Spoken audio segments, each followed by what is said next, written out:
திண்டுக்கல் மாவட்டம் பழனி அருகே உள்ள பாலசமுத்திரம் பேரூராட்சியில் 15 வார்டுகள் உள்ளது. இங்கு நேற்று திமுக அரசின் 4 ஆண்டு சாதனை விளக்க பொதுக்கூட்டம் நடைபெற்றது. இதில் சட்டமன்ற உறுப்பினர் செந்தில்குமார் திமுக சாதனைகளை விளக்கி பேசினார். கூட்டம் நிறைவு பெற்று திமுக எம்எல்ஏ புறப்பட இருந்த நிலையில் திமுக தொண்டர் வீரமணி என்பவர் வாட்டர் பாட்டிலில் குடிநீரை எடுத்துக்கொண்டு வந்து மேடையில், இந்த பகுதியில் வரும் தண்ணீரில் சாக்கடை நீர் கலந்து புழுக்கள் மிதந்தும் காணப்படுகிறது. இந்த தண்ணீரைத்தான் நாங்கள் அருந்தி வருகிறோம்.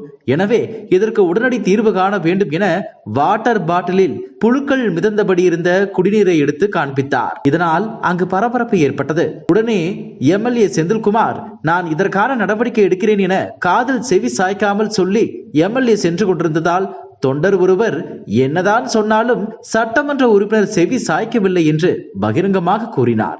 உடனடியாக திமுக நிர்வாகி இல்லத்திற்கு இறப்பு செய்தி கேட்டு விசாரிக்க சென்று விட்டார். எனவே சட்டமன்ற உறுப்பினர் திருமண நிகழ்ச்சிக்கும் இறந்தவர்களின் வீட்டுக்கு சென்று வருவது மட்டுமே தொடர்ச்சியாக கொண்டுள்ளார் என்றும் அந்த தொண்டர் பேசினார்.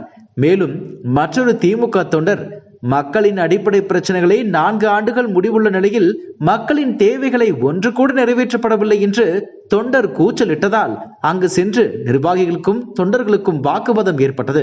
இதையடுத்து ஒன்றிய செயலாளர் சவுந்தர பாண்டியன் சமாதானப்படுத்தி அனுப்பி வைத்து விட்டார்.